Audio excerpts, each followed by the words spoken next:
예수를 잘 믿는 가정이었죠. 그래서 첫 아들에게 둘째 아들, 셋째 아들을 차례로 부르면서 이렇게 얘기했어요. 우리가 예수 안에서 언제나 다시 만날 건데 너무 슬퍼하지들 말거라. 이렇게 마지막 임종의 말씀을 전하고는 첫째 아들에게 굿모닝 이렇게 인사했어요. 둘째 아들에게도 뭐라고 인사했을까요? 굿모닝 이렇게 인사했어요. 셋째 아들에게는 뭐라고 인사했을까요? 굿나잇, 굿바이 이렇게 인사했어요. 셋째 아들이 아니 아버지 왜 나만 굿바이니까 이렇게 따지니까 아버지가 너는 예수 안 믿잖아. 너는 예수 안 믿어서 이게 마지막일 것 같아서 내가 그냥 작별 인사를 했다. 이렇게 얘기했다. 우리 예수 믿는 사람들은 항상 다시 만날 것을 기약하면서 인사를 나눠야겠죠. 우리에게 굿바이라는 인사는 없는 것이죠. 굿모닝 이렇게 인사하면 좋겠습니다. 자, 오늘 예고드린 대로 교회력의 시작인 대림절 첫째 주일을 당했습니다. 주보에 제가 주보 3면에 잘 아주 짧게 메시지를 적어놨어요. 잘들 읽어보시고, 자, 대림절의 신앙의 의미가 세 가지입니다. 첫 번째는 예수님의 초림이에요. 2000년 전에 아기 예수가 탄생하신 것, 처음 이 땅에 오신 것, 초림을 말하는 것이고요. 둘째는 이제 다시 오실 예수님, 예수님의 재림을 기리는 것이죠.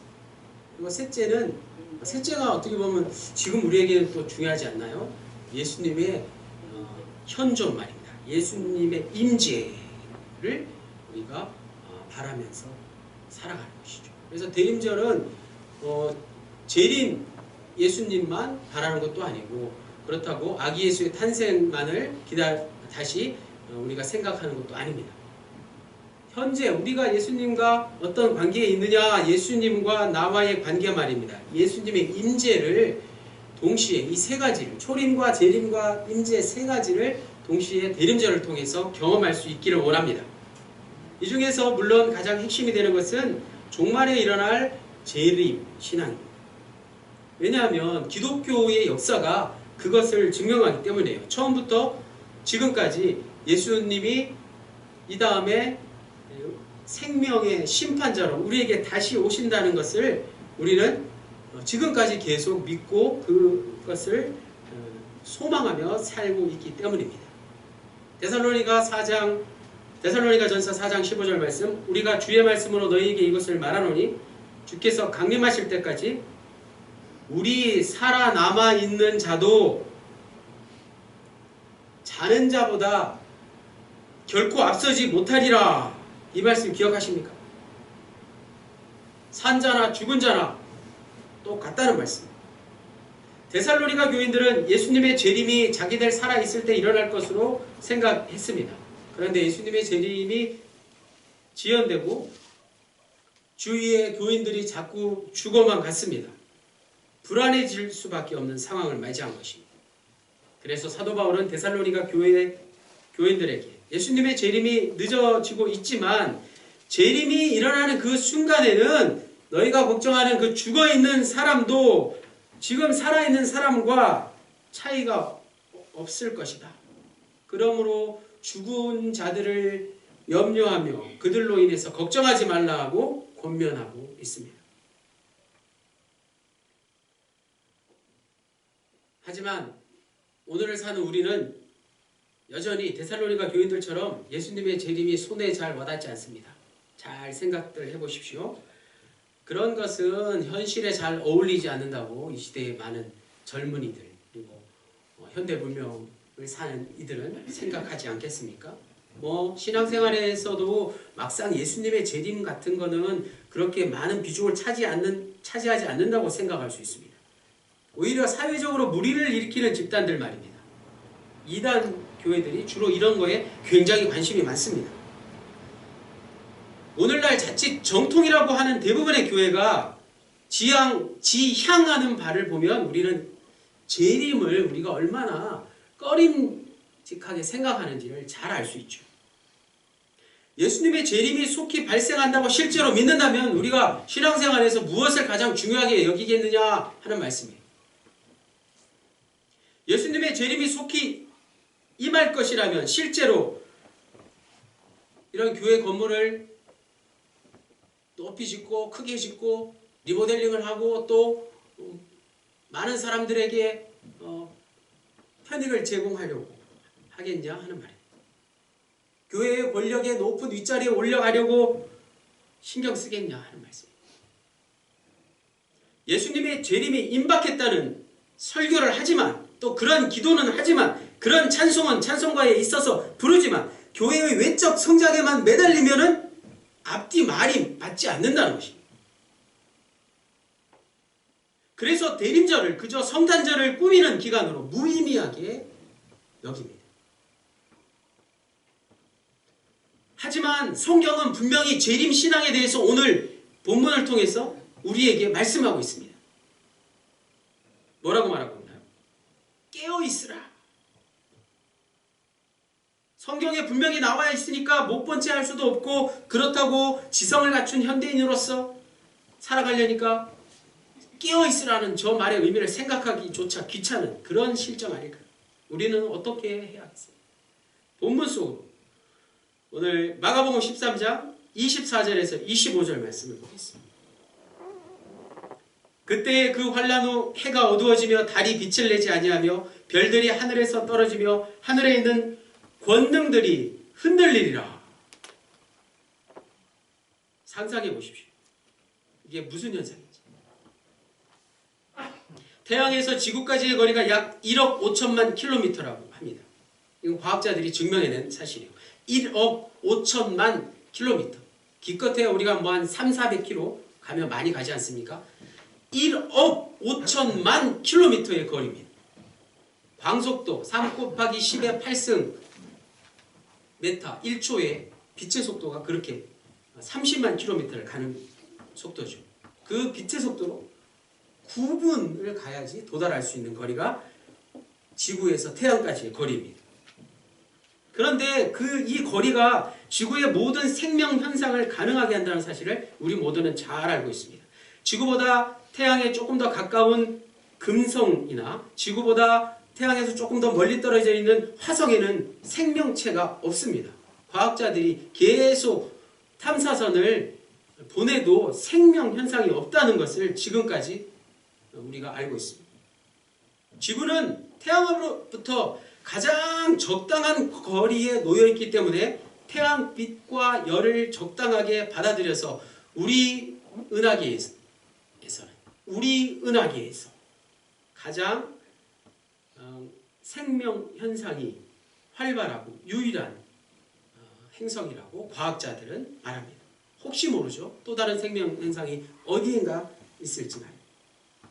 이렇게 지구의 생명의 결정적인 역할을 감당하는 이 태양은 또 언제까지 살아남을 수 있을까요? 태양이 영원하게 저렇게 활활 불타고 있을까요? 과학자들의 연구 결과 대략 45억 년 정도의 시간이 지나면 저 태양도 무너지게 될 거예요. 해체되게 될 거라고 예언합니다. 연구 결과가 그렇다는 말이에요. 자, 과학자들이 45억 년 정도 어떻게 보면 시간이 남아있다고 하니까 우리하고 별 상관없는 일일까요? 그렇지 않습니다. 지구 생태계 파괴로 인해서 태양 에너지가 당장 1%만이라도 줄어든다면 이건 말이 달라지는 것이죠. 우리가 너무나 잘 알고 있지 않습니까? 지구 성층권에 두꺼운 가스가 차서 온실 효과를 일으키고 있는 걸 우리는 잘 알고 있습니다. 온실 효과 때문에 이상 기온 현상이 얼마나 지구 곳곳에 많이 일어나고 있습니까? 또 얼음이 녹고 또 얼음이 또 얼음으로 원세계가 뒤덮일 수도 있는 그런 상황이 우리 앞에 언제 찾아올지 모른다는 말씀이죠. 인간을 비롯한 모든 생명체가 죽는 그 시점 말입니다. 지금 모든 이 과학 문명, 우리 인간이 누리고 있는 이 모든 것들이 다 소멸될 날이 그 언젠가는 분명히 있다는 것. 우리는 지금 그 순간을 향해서 달려가고 있다는 사실 말입니다. 그런 순간이 지금 우리에게 다가오고 있다는 것을 여러분 느끼고 계십니까? 28절에서 32절까지 무화과나무 비유입니다. 무화과나무에 잎사귀가 돋는다는 것은 여름이 가까웠다는 징조니까 마찬가지로 우리 주위를 둘러보고 때가 이르렀다는 것을 분별할 수 있어야 된다는 말씀입니다. 당시 랍비들은 이런 자연현상을 통해서 제자들을 가르치고는 했습니다. 예나 지금이나 자연은 보편적으로 우리 인간의 훌륭한 스승이 될 수 있었다는 걸 알 수 있습니다. 그 자연이 바로 하나님의 창조의 실체 아니겠습니까? 자연을 인간이 완전히 정복할 수 없는 것 말입니다. 우리는 흔히 자연보호라는 말을 쓰지만 실제로는 틀린 말이죠. 자연보호가 아니라 자연이 인간을 보호한다는 말이 옳은 말입니다. 33절에서 37절까지 또 하나의 비유가 소개되고 있으니 바로 깨어있으라라는 비유입니다. 비유를 깨어있으라라는 명령어를 사용해서 아주 강하게 말씀하고 있다는 것이죠. 오늘 말씀에서 가장 나오는 말씀이 그날과 그때, 그리고 바로 이 깨어있으라라는 말입니다. 본문의 배경이 되는 마가복음 공동체, 실제로 AD 70년 전후로 마가복음 공동체, 합덕영문 공동체와 같은 예수 그리스도를 믿는 주님의 공동체가 있었죠. 그 공동체는 진퇴양난을 맞이했습니다. 종말의 때를 기다리면서 여전히 세상에서의 삶을 포기할 수 없는 두 가지 사실 사이에서 살아가고 있었던 것입니다. 당시 이런 종말론적인 생각이 강했던 쿰난 공동체처럼 아예 세상을 등지고 저 사해 동굴 어디로 들어가서 종말을 기다리면서 살아가면 오히려 속이 더 편했을 것입니다. 반대로 그런 종말에 대한 기대 없이 철저하게 세상에 속해서 세상을 믿고 의지하며 살아가는 것도 오히려 더 속이 편할지 모릅니다. 오늘 우리의 모습을 돌이켜보자. 기독교인들의 삶 역시 세상의 삶에 완전히 의지하는 것도 아니고 또 세상을 완전히 거부하는 것도 아니다라는 말씀이죠. 이런 상태에서 자칫 이러지도 못하고 저러지도 못하고 우왕좌왕하고 있을 때 우리에게 전하는 강력한 메시지가 바로 깨어있으라. 바로 초기 기독교에게 가장 핵심이 되는 삶의 태도가 무엇이었다고요? 깨어있으라. 깨어있으라. 무슨 말일까요? 깨어있으라. 무슨 뜻일까요? 34절, 36절에 구체적으로 이야기가 나옵니다. 예를 들어서 어떤 사람이 외국 나들이를 하게 되었는데 하인들에게 각각 일을 맡겼고 문지기에게 깨어있으라 라고 주인이 말했습니다. 집주인이 언제 돌아오겠다고는 말을 하지 않았기 때문입니다. 하인들은 과연 주인의 명령대로 깨어 있었을까요? 하인들의 상태가 어땠을까요? 이런 상상을 해볼 수 있습니다. 먼저 주인이 언제 올지 모르니까 좀 편하게 지내자 라고 생각했을 것입니다. 굉장히 일리 있는 말이죠. 현실적인 말이에요. 왜냐하면 평소 하인의 삶이 얼마나 피곤하고 정말 주인에게 늘 눈치를 봐야 하는 그런 상황이었냐 하는 것은 우리가 잘 알고 있죠. 주인이 없을 때 좀 편하게 지내는 게 맞다. 하인들끼리 서로 그렇게 이야기하지 않았겠습니까? 반대로 주인이 없을 때야말로 우리가 각자 맡은 바 일에 최선을 다할 때다라고 말한 하인들도 있었을 것입니다. 바로 그런 사람들이 이 마가복음 공동체에서 생각했던 기독교인의 바른 모습 아니었겠습니까? 예수님이 지금 없으실 때, 예수님이 눈에 보이시지도 않고 언제 오실지 모르는데 우리가 어떻게 살아야 할까요? 더 정신 바짝 차리고 깨어 있어야 한다는 말씀이 오늘 본문 말씀의 핵심입니다. 조금 더 심층적으로 깊이 있게 이 깨어 있으라라는 말씀의 의미를 생각해 보겠습니다. 그러려면 깨어 있으라라는 말씀의 반대를 생각해 봐야 합니다. 깨어있다는 건 졸거나 자는 것과 반대입니다. 주의할 것은 잔다는 것, 존다는 것도 역시 잔다는 것과 다를 바 없다는 것입니다. 조는 것 말입니다. 숨과 뇌 활동은 하지만 다른 일은 아무것도 할 수 없는 게 조는 상태입니다. 좋을 때는 대화를 할 수 없습니다. 잠꼬대를 하지만 잠꼬대는 대화가 아니죠. 졸면은 무엇을 먹지도 못하고 무엇을 듣지도 못하고 볼 수도 없습니다. 예수 믿는 사람이 존다는 것은 곧 영적으로 죽어 있다는 것을 말합니다.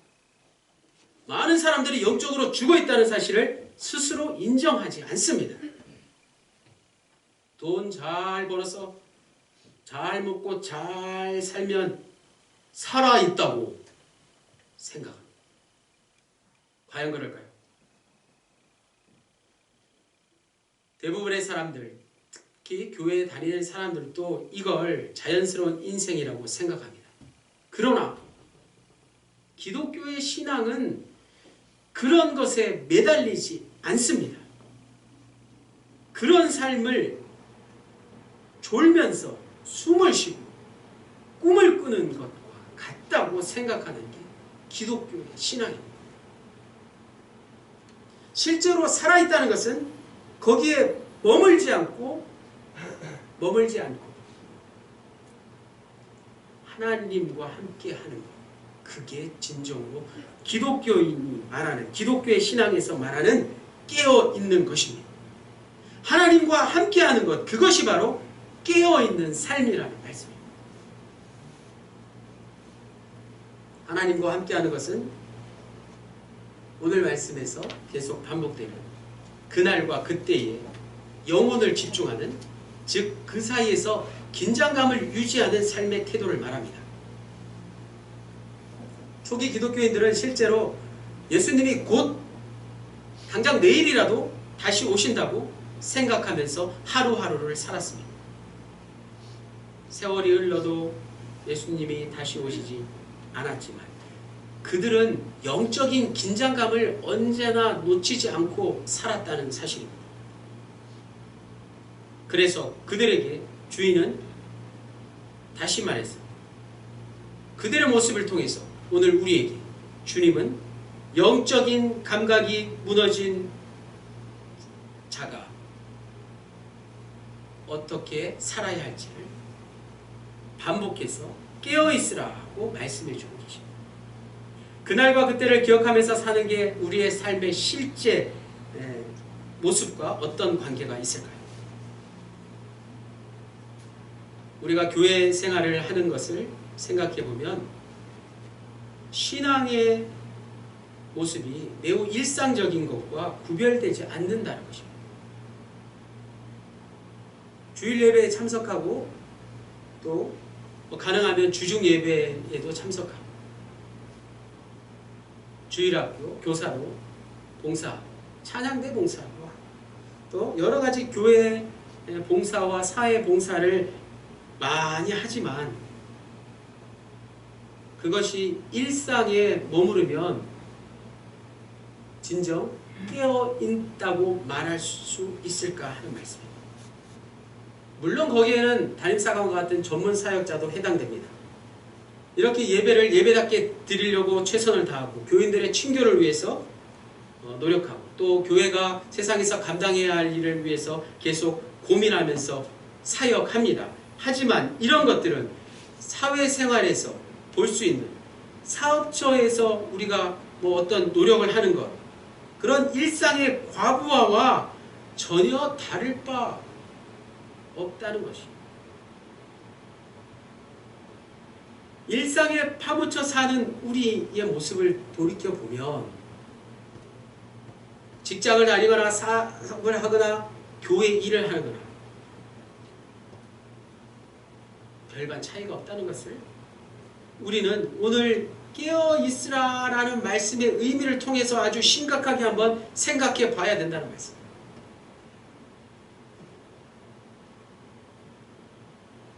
그날과 그때는 예수 그리스도의 재림을 통해서 우리의 생명이 완성되는 순간을 가리킵니다. 자, 깨어있으라의 참된 의미가 이제부터 소개됩니다. 우리의 생명이 완성되는 순간 말입니다. 우리가 기다리면서 사는 이유가 바로 우리의 생명 완성을 위해서입니다. 그 순간에 모든 삶의 초점을 맞추고 사는 자들이 바로 예수 믿는 사람들, 그리스도인이라고 할 수 있습니다. 생명의 완성을 기다린다는 것은 지금 우리의 생명은 아직 미완성이라는 말도 됩니다. 죽음 이후의 부활을 믿기 때문에 그렇습니다. 저와 여러분은 모두가 다 다시 예수님처럼 부활할 존재들이죠. 그러면 지금 우리가 누리고 있는 이 목숨, 이것은 완전하지 않다는 것입니다. 우리의 생명은 최종 예수님처럼 부활될 때 완전한 생명이 된다는 것입니다. 더 나아가서 기독교인들이 예수님의 재림을 기다린다는 것은, 깨어 있으라는 말씀은 생명의 완성이 인간의 노력으로, 우리의 노력으로는 성취될 수 없다는 말씀입니다. 우리의 노력에는 지금 세상에서 행하는 모든 일들뿐만 아니라 교회 안에서 우리가 하는 모든 일들이 다 포함된다고 말씀드렸습니다. 그런 모든 노력들이 다 이루어진다고 할지라도 우리의 생명이 완성되는 게 아니라는 말씀입니다. 우리의 생명은 주님이 오셔야만 완성될 수 있다는 말씀입니다. 그날과 그때가 오면 나는 어떻게 되고 이 세상은 어떻게 될 것인가? 그것을 구체적으로 아는 사람은 아무도 없습니다. 그것은 오직 창조주이신 하나님께 속한 영역이죠. 하나님의 전적인 영역, 하나님의 자유입니다. 32절 말씀, 그날과 그때는 아무도 모르나니 아들도 모르고 아버지만 아시느니라. 이 하나님의 자유를 우리가 믿지 아니한다면 내가 행복한 조건이라고 생각한 것들을 그날과 그때에 이룰 것이라고 착각하게 되는 것입니다. 소위 말해서 천당 가서 또 큰 집을 또 짓고 거기서 황금으로 만든 것들을 소유하고 좋은 옷을 입고 천당 가서 잘 먹고 잘 살게 될 거라는 환상 같은 것들 말입니다. 하나님의 자유에 의존하는 것은 그런 게 아닙니다. 초기 기독교인들이 집중한 하나님의 자유에 의존하는 것, 그것이 바로 기독교 신앙의 본질이 되어서 오늘 우리에게까지 전해졌다는 사실입니다. 그럴 때에만, 하나님의 자유를 믿고 의지할 때만 우리는 진정 이 땅에서의 참된 자유와 평화도 누리고 경험할 수 있습니다. 오늘 말씀을 묵상하면서 저는 개인적으로 그날과 그때를 죽음의 때가 아닌가 생각해 보았습니다. 그날과 그때는 곧 죽음을 맞이하는 순간이라고 말씀드릴 수 있습니다. 본문 24절과 25절에 나오는 우주의 멸망이 개인적으로 볼 때 각자에게 죽음이 확정된 순간을 맞이하는 것 아니겠습니까? 죽음이야말로 해가 어두워지고 달이 빛을 내지 않고 별들이 하늘에서 떨어지며 하늘의 권능들이, 하늘과 같은 그 권력자들이 다 무너져 내리는 사건 아니겠습니까? 우리가 살아있을 때 경험할 수 있는 모든 것들이 다 한순간에 사라져버리는 사건이 죽음 아니겠습니까? 따라서 그날과 그때는 어느 누구에게나 똑같이, 누구에게나 그 때는 다르지만 다 찾아옵니다. 그날과 그때는 이미 우리 앞에 성큼 다가와 있습니다. 다만 우리가 죽음을 느끼지 못하는 것, 죽음의 존재를 우리가 인식하지 못하는 것, 졸고 있어서 그것을 깨닫지 못하고 있을 뿐이라는 말씀입니다. 그러므로 오늘 우리는 부활 생명에 대한 희망이 우리네 영혼에 가득할 때 진정으로 깨어 있을 수 있습니다. 기독교는 처음부터 아직 오지 않은 종말의 완성을 내다보았습니다. 기독교 신앙의 핵심이라고 말씀드렸습니다. 하나님을 믿는다는 것은 바로 그것을 전제로 합니다. 창조를 믿는다는 건 역시 창조의 완성, 시작과 마지막을 동시에 인정하는 것입니다. 봄에 예쁜 꽃이 피는 것을 보고 가을에 열매가 맺힐 것을 우리 모두는 예언합니다. 실감합니다. 그에 반해서 하나님의 창조의 완성은 우리가 잘 실감할 수 없습니다. 왜 그렇습니까? 나무와 꽃에서 벌어지는 현상은 1년을 주기로 반복해서 보고 경험할 수 있지만 하나님의 창조의 완성은 반복해서 경험할 수 있는 게 아니기 때문에 그렇습니다. 그렇지만 나무에서 보이는 어떤 조짐을 제대로 뚫어볼 줄 아는 사람은 훨씬 더 근원적인 것에 대한 조짐도 알 수 있는 법입니다. 알 뿐만 아니라 그것을 소망하며 살아가는 사람입니다. 이런 신앙이 바로 기독교 역사에서 오늘 우리에게 전해 내려왔으니 그것이 대림절의 영성입니다.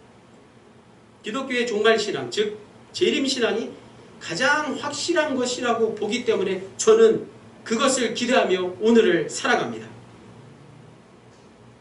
합덕여문의 모든 부르님들 깨어있음으로 말미암아 전적으로 하나님의 자유를 신뢰하며 살아가는 우리 모두가 되시기를 주님의 이름으로 간절히 축원합니다.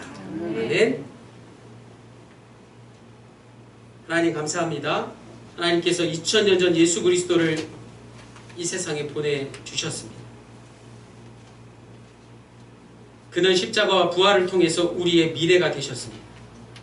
바로 예수 그리스도가 이 세상의 생명을 완성하기 위해서 다시 오시는 것을 오늘 우리는 진심으로 깨어있음으로 믿습니다. 하지만 개인적인 욕무에 쫓겨서 예수 그리스도의 재림으로만 가능한 참되고 궁극적인 생명을 망각하고 착각하고 외면할 때가 많습니다. 주님, 거룩한 진리의 영 성령께서 우리 모두의 영혼에 지금 깨어있음을, 대림절의 영성을 가득가득 채워주십시오.